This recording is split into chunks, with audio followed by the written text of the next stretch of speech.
in a speech that lasted over an hour, Prime Minister Narendra Modi spoke in the Rajya Sabha and he presented a record of all that the union government has delivered over the last 10 years. Apart from addressing the prior achievements, the Prime Minister has also presented a blueprint for Bharat's Vikas over the next 5 years. He calls the next 5 years of governance Modi 3.0. The Prime Minister has termed this and stated that it will build upon all that has been realized up until now and will further strengthen the foundation for a developed India. Modi 3.0, as the Prime Minister said, will focus on enhancing the quality of life for all Indians. This will encompass providing basic amenities such as a pakka house, Har Ghar Jal, education for all, and it shall also include revolutions in public transportation, energy efficiency and the startup atmosphere. The Prime Minister's 5-year vision emphasized on Yuva Shakti, it emphasized on Kisan Kalyan and the importance of Atmanirbharta, self-reliance to propel India's transformation and growth. Quickly listening in, synopsis of what the Prime Minister said. हमारी सरकार का तीसरा term दूर नहीं है।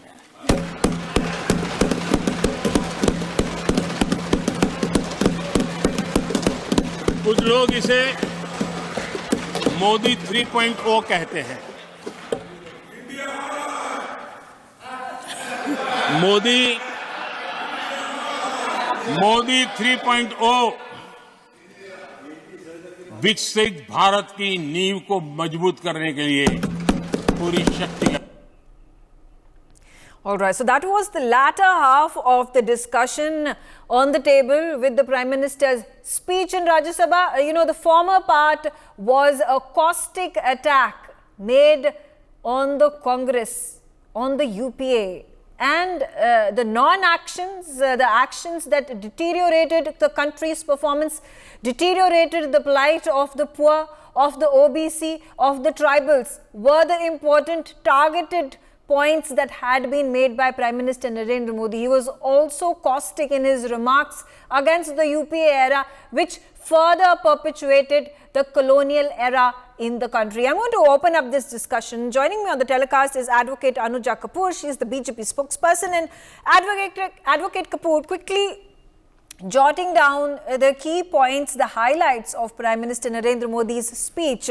It is obviously a targeted attack at the Congress in wake of the Lok Sabha elections. And if I take a look at the entire chunk of the speech, there has been a considerable mention and examples that have been taken up by the Prime Minister when it comes to the upliftment, development of the OBCs, of the ones who have been left behind, of the people who are from the tribal communities, and the work that has been done by the BJP versus a caustic attack on the Congress for not doing enough for the OBC people of the country. This particularly with regards to the caste census that has been talked about by the Congress during its election campaigns and rallies.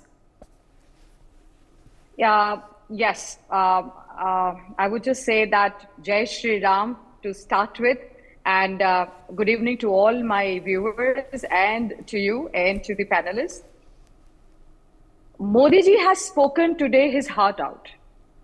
It's been long when Modi ji speaks his heart out and tries to warn the opposition and definitely to Congress on which agenda they are coming up. Time pinpointing and poking Narendra Modi ji and trying to malinate his whole appearance, his whole work, what he has been doing. Where is Congress and what have they been doing since they were the ones who were in power for so long? We came in power after them. So definitely each and everyone asked the question to Congress, because the Congress are the ones who are in Napoleon complex, inferiority complex right now. They are the one who have FOMO, fear of missing out. They are the ones who are creating an alliance with the corrupt. We are now on the path of eradicating the corruption. We have said quit India. We are talking about dynasty. We are talking about appeasement policy. We are talking about vote for politics, quit India. And when they have nothing, the Congress have nothing to back on, the worst play card they do is they talk about OBC. Okay. I feel very sad when they talk about OBC because definitely Modi ji has said that in Parliament during the budget session when he gave his closing comments for on President's speech. He said that you could not see the OBC standing in front of them and they keep talking. This is OBC.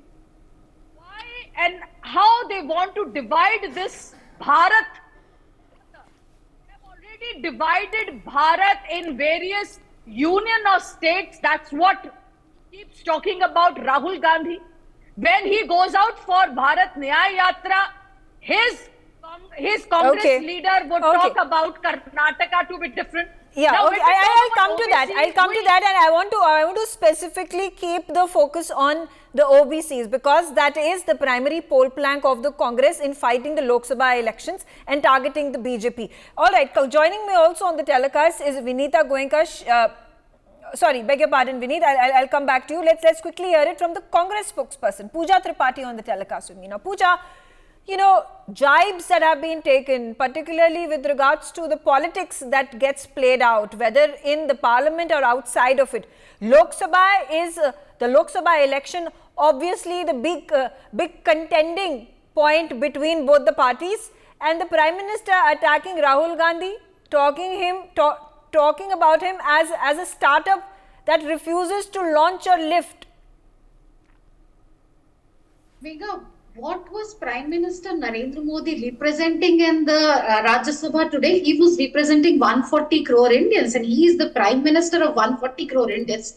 But his speech, largely 3/4 of it, around 80 minutes, concentrated on abusing Congress. You are standing at the cusp of your 10-year tenure rather than giving a report card on what happened to doubling the farm incomes, what happened to 100 smart cities, what happened to bringing back the black money. You are taking pot shots at Congress. You are making cheap jibes at the leader of opposition, Kharge ji.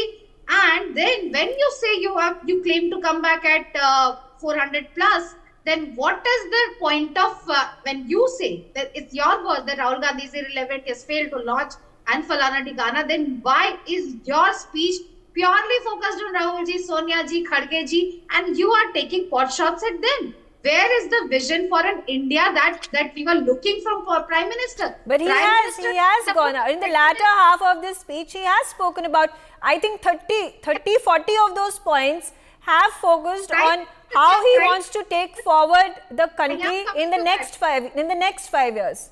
Prime Minister pats his back on the federal structure being strengthened. Just 100 meters away from Parliament is the whole cabinet of Karnataka protesting against their rightful due and the shattering of the federal structure. We have seen how after BJP has come to power in the center, both the economic and the fiscal space has been shrunk. We have seen how GST dues have been denied to the states. We have seen how federal structure has been dismantled again. You are talking about the rise of democracy. Is this the same parliament where 150 MPs have been suspended, where the parliament bills are not sent to the select committees and open for public consultation for 78% of time, where crucial bills like criminal justice bill are just passed without any opposition in attendance. Okay. We are looking at parliament. Let me complete. You talked about policy paralysis by UPA. When you compare UPA, when we are talking about the agricultural sector, which has shrunk to just 1.8%, 30 farmers are committing suicides every day, and they are debted to, they are surviving on 27 rupees per day, while 14.5 lakh crores of corporate loans have been waived off. We are looking at education, which has been shrunk to 3.2% of the budget. We are looking at health sector, which has shrunk to 2.2% of the budget. We are looking at reduced defense spending. You have introduced Agniveer, which we are not saying. General M.M. Naravne has been saying that it has been imposed on the defense forces and it has disturbed the structure of the defense forces. We are looking at the decrease in per capita spending of people. When you say you have reduced the poverty by 11%, why are you claiming patting on your back when you are providing free rations to 80 crore people? Where were your poor promises of reducing violence on women when the NCRB data says otherwise? Okay, Pooja, you've made your point, but do you also reflect at this point of time the Prime Minister's speech and focus, particularly as days are going to pass by and Nirmala Sitharaman, the Finance Minister, is going to be put out the white paper. So is this a precursor to what is on the anvil? Put out the white paper, the country should know that the right to health, right to information, right to education, and right to guaranteed 100 days of employment were brought out by UPA government. You have been crazily obsessed with Nehru, making false accusations on him, calling Indian Republic lazy. You have been crazily, if you have not been able to bring out people out of poverty line, if you have messed with the GDP indicators, Nehru is responsible for it. Okay. If you have not been okay, all right. Pooja, you know, another attack that had been made by Prime Minister against the Congress in the UPA era of 70 years was, the baggage of the British colonial era that continued decades after decade. Whether he spoke about how the budget used to be presented at 5 p.m., which was the British tradition to present the budget in the parliament. He's also spoken about why did the erstwhile government wait for Prime Minister Narendra Modi to abolish the symbols, the signages, the ideologies of the British era colonialism in our country. He also spoke about Kartavya Pat. Why he says that why did the UPA era wait for the BJP government to come into power to bring about all these reversals and changes? Megha, it's very hilarious that Prime Minister talks about UPA being the colonial mindset when Congress comes from a rich legacy of freedom fighters, from constitutional makers, irrespective of what RSS did. RSS put out a paper asking people to support Britishers in Quit India movement. RSS was the one who has been in the mollycoddling with Britishers against the freedom fighters of India. It's hilarious that Prime Minister talks about colonial mindset and shares the stage on Ram Mandir Pran Pratishtha with RSS frontliners who have been accused, who have been not only been accused of being siding with Britishers, they have been accused of bringing up their advocates and standing against the INA trials. These are the people who wanted Britishers to rule us, and then Prime Minister brings up colonial mindset. When Congress delivered, it's very important that they bring white paper. It's not just about 6 to 9% of economic growth every year.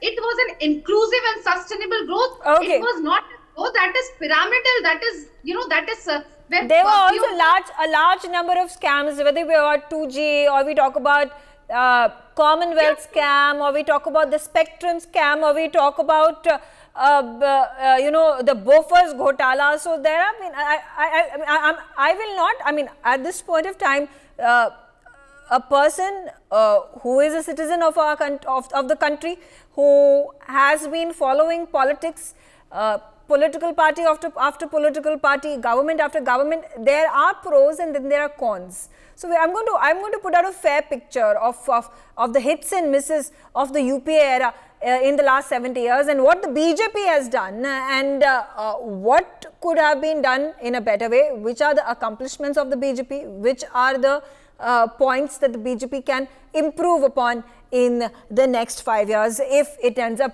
coming into power in 2024. Quickly getting in Vineet Goenka on the telecast with me as well. And Vineet, a response from you. Now, you've heard the BJP spokesperson, you've heard the Congress spokesperson. Now, when there is this narrative that is built by the Prime Minister with his speech, target on the Congress, obviously this is a focus for the Lok Sabha election. Does this help BJP garner the votes, turn the tide of the voters in favor of the BJP? Mega Ram to you, Ram to all my co-panelists and all the viewers who are watching me right now. When the Prime Minister speaks in the House, he actually is addressing not only to the citizens of this country, but also to the generation which will come in this country. And I thank him for doing this so. And he's also right in comparing his era of 10 years to the previous 10 years so that people know what has happened in this 2 period. It is fortunate, or I should call it unfortunate, that we had to wait all these years, especially in these 10 years, to give 10 crore plus toilets to the women. I was just thinking, any one of us has to go in open and defecate. What would have been the condition of our mind? What you would have thought, what I would have thought.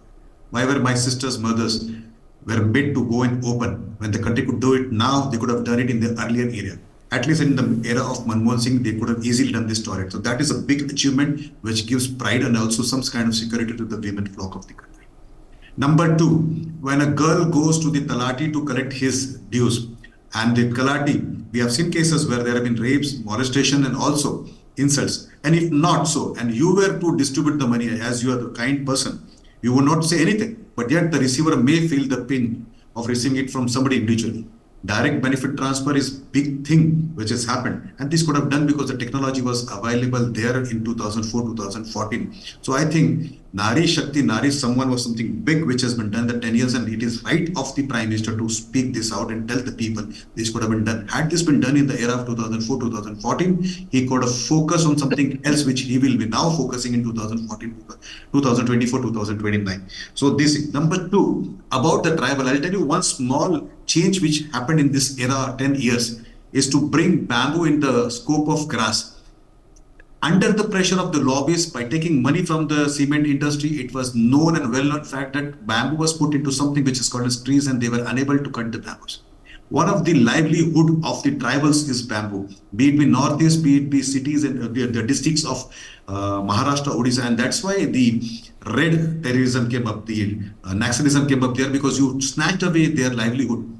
By turning bamboo into grass, converting that element which it was planned to cut to something which can be cut without permission. Okay. Now, Yeah, I okay. think he has hit two chords. One, giving livelihood to the Adivashis, to the Vanavasis, to the tribals, and also reducing the pain of having internal enemies which are called as enemies. Last one point, the ease of doing business by culminating various taxes into one, that is GST. Reduce the pain of facing the inspectors who were coming on your doors. And we know that in the era of Congress, dozens of inspectors would come on the doors of the entrepreneurs who were not doing business but trying to manage and dodge this particular trend.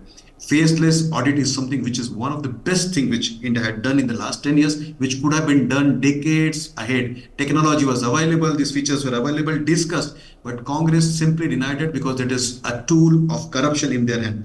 Last one part is that true integration of this country. This true integration of this country only happened when 370 was abolished. Jammu Kashmir got its due, Ladakh got its due. They have been recognized. Now see the development. You see the incidences of ultras have come down. Reason because youth have job there. They have some pride. They associate, and the number of tricolors been flaring in the area of Kashmir Valley is far more than the summation of all the decades which you have seen in the last 60, 70 years.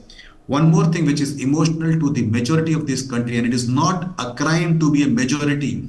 It is not my choice that I became a majority in this country. I am born here to a particular family, so I am majority. Okay. I was denied house to my own very lord, and that first Pran Pratishtha gave me that right, and they said that anything which was undone, historic wrong of 500 years was undone this year itself. So you've picked several and points and you've focused quickly. Yeah, I'll have to go to the next panelist. Yeah. Those uneducated people who speak about non-employment or job ratio of employment, please go and check the number of PF enrollments. Month on month, every month the fresh enrollments are going up very, very high, and that put the number of formalized economy has gone very okay. All right, Gautam, now what is your perception of the speech that has been made by the Prime Minister, also the overall campaigning that has gone on by the India Alliance, by the BJP, by other parties who are fighting it alone, and what do you make of things at such juncture? Well, as far as the criticism goes, Megha, it is obvious to man and beast that for the first 5 decades, India moved at a snail's pace. It has a growth level of 2% or less. Sometimes even minus growth, inflation rates as high as 18% under Indira Gandhi. That's inflation. Interest rates in double digits. This went on for 5 decades. And with all our resources and all our potential, we went absolutely nowhere. We talked of ideology. We were a vassal state to the USSR, and we had bad relations with the entire West as a consequence. The so-called non-aligned movement was a laughing stock because it had no real leverage or power, even though there were lots of similar post-colonial countries in it, and they could make some noise in the General Assembly, but that was it. Then from the 80s, with the coming of Rajiv Gandhi, modernization, and basically it meant dumping socialism. Now, because we were so embedded in socialism, so committed to it under Nehru and Indira Gandhi, that even Rajiv Gandhi, with his absolute majority and belonging to the dynasty, had to tread gently. He did what he could in those 5 years, particularly computerization. And after him, the real progress under the Congress began under P.V. Narasimha Rao.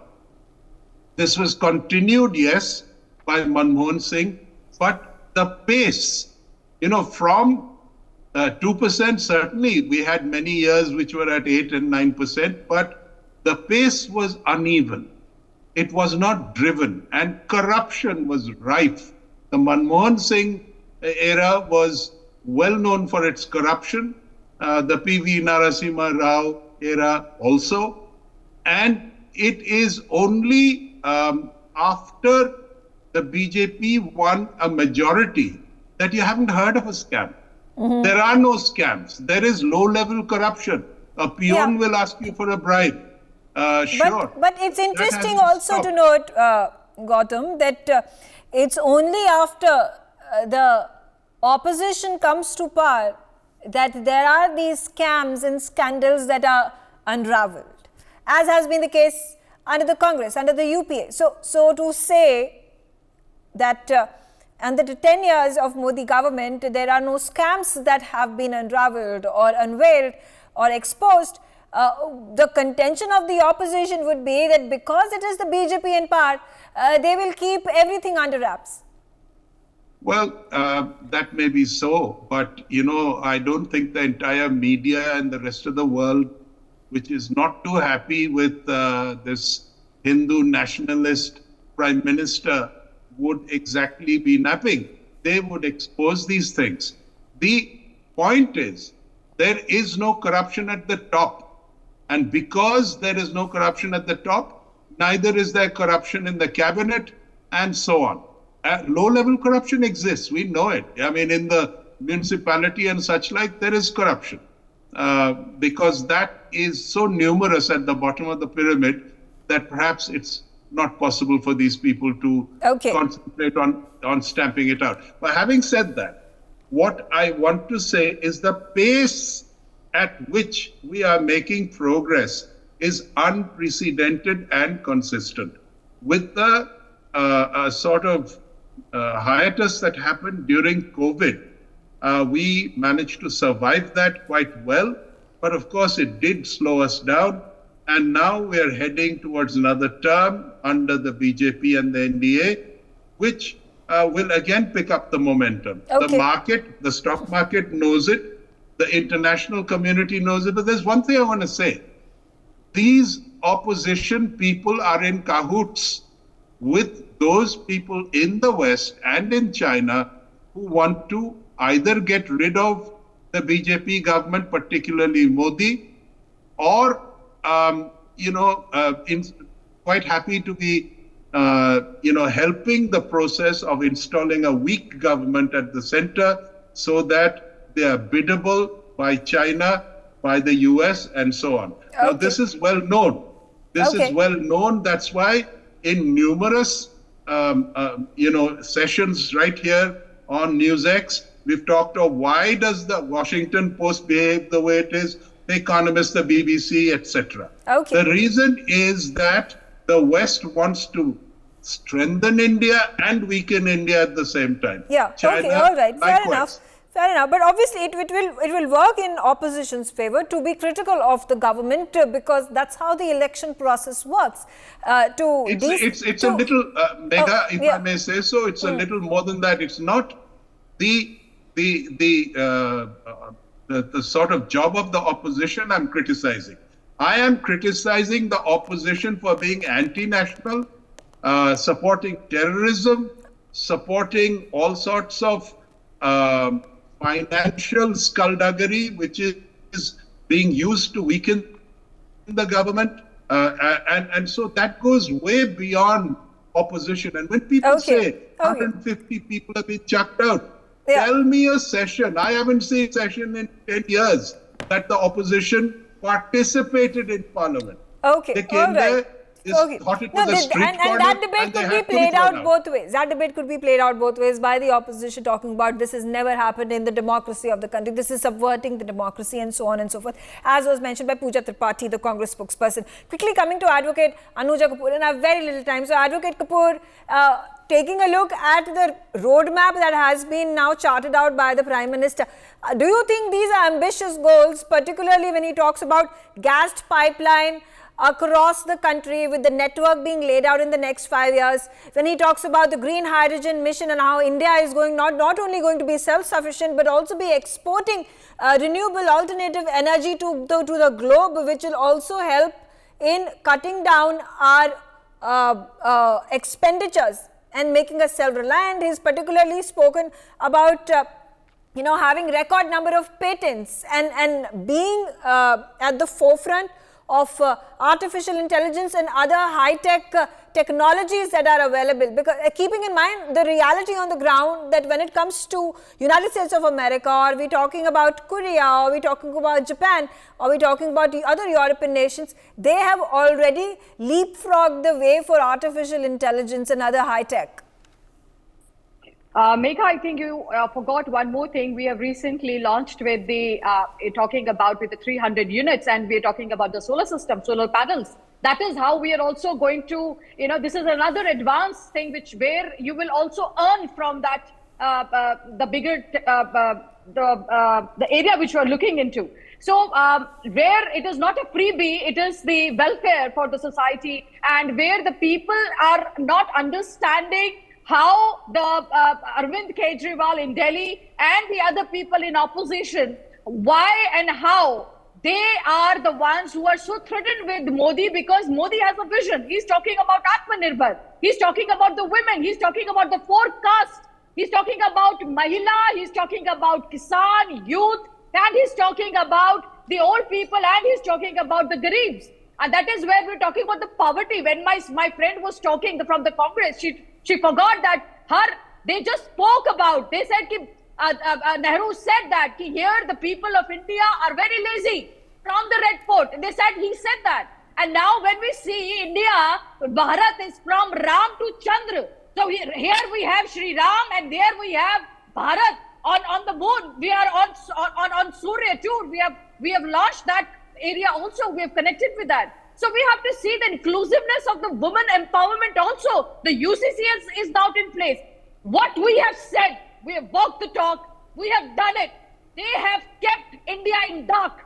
They are the people who should see that why Modi is coming back again and again. They brought no confidence motion against Modi. And that Modi, they got it in 2013, they got it in 2023. But every time Modi came out clean. Why? Because he is the person with the report card. And I think these people should very well see. They talk about OBC. They are the ones who are those who do not has given a Bharat Ratna to Karpuri Thakur also. B.R. Ambedkar left Nehru's party because they were the ones who ill-treated Ambedkar Sahab. So, and they not only did this, you have the audacity, Jawaharlal Nehru ji, to change constitution. So I want to understand, what are you talking?